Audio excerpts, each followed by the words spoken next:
हमारा SSC GD का exam क्यों नहीं क्लियर हो रहा।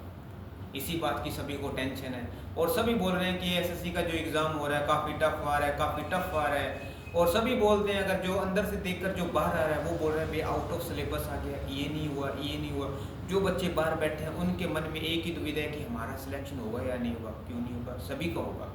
पर हमें जो हमें स्ट्रेटजी अपनानी चाहिए वो कोई भी नहीं अपना रहे, सब गलत दिशा में भाग रहे हैं। जो स्टूडेंट जो नहीं जाते हैं, जो एग्ज़ाम में बैठते हैं, उस जाते ही क्या करते हैं, मैथ या रीजनिंग, वहीं से हम मार खा जाते हैं। भी आपको ये कुछ नहीं करना है, जो मैं बताता हूँ आपको उसी चीज़ को फॉलो करना है, उसी हिसाब से आपको चलना है। हमें देखो 80 क्वेश्चन मिलेंगे और 1 घंटे यानी कि 60 मिनट का टाइम मिलेगा।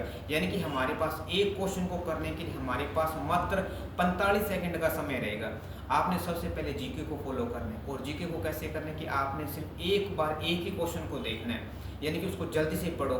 यानी कि जैसे एग्जाम्पल के तौर पे हमें पता है कि भारत के वर्तमान में प्रधानमंत्री कौन है, आपको पता है नरेंद्र मोदी, आपने उनको टिक किया और आगे बढ़ जाओ।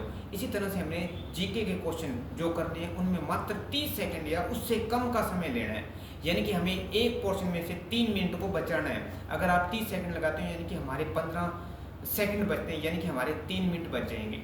आपने जीके का पार्ट क्लियर करने के बाद आपने सीधा जाना है हिंदी के ऊपर, और हिंदी को इसी हिसाब से आपने देखना है कि हमें जल्दी जल्दी जल्दी जल्दी करना है और मात्र 25 से 30 सेकंड का एक क्वेश्चन के ऊपर समय देना है, यानी कि 3 मिनट हमें वहाँ से बचाने हैं।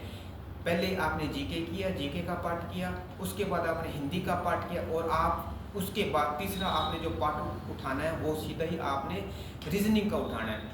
और उसी में आपने जो क्वेश्चन आपसे एक बार में नहीं हो रहे तकरीबन उसे छोड़ दो। अगर आपके दिमाग में पहली बार में नहीं है कि हमें ये क्वेश्चन करने में आसानी नहीं आ रही है तो उसे छोड़ दो। आपने जो जो आसान क्वेश्चन है पहले उनको देखो, उनको करने के बाद जो हमारे 3 मिनट बचे हैं उनमें दोबारा उनको चेक कर लो, जो हमारे रह गए हैं या कुछ एक आध मिनट ऊपर लग रहा है, यानी कि 1-2 सेकंड ऊपर लग रहा है, उनको देखो। फिर मैथ को ज़्यादा नहीं करना है, ज़्यादा भी नहीं करना है कि हमें सारा का सारा ही जो टाइम है हमारा हमने वो रीजनिंग पे लगा दिया। नहीं, हमें एक क्वेश्चन जो 45 सेकंड का है ना उसे हमें सिर्फ 50 सेकंड का ही बनाना है रीजनिंग का, 1 मिनट का नहीं, उसे सिर्फ 50 मिनट का बनाना है। यानी कि हमारे जो 5 सेकंड ऊपर लगे हैं यानी कि 1 मिनट का ऊपर समय देना है, और उसके बाद हमें रीजनिंग की मैथ की तरफ चलना है। और इसी फॉर्मूले को यानी कि हमें जो 50 सेकंड का जो समय है ना वो सिर्फ एक सवाल यानी कि एक मैथ के क्वेश्चन को देना है। इस हिसाब से आपको जो एसएससी जीडी का एग्ज़ाम का जो पैटर्न है उसी को फॉलो करना है। आप देखो कि आपके नंबर काफ़ी इम्प्रूव होंगे, इसी हिसाब से आपको चलना है और आपकी सिलेक्शन काफ़ी मजबूत होगी।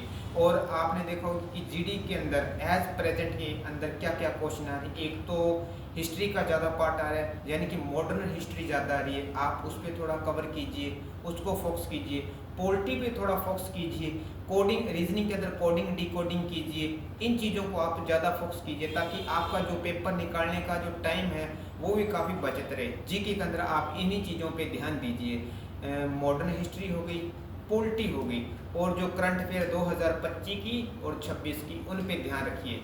Thank you.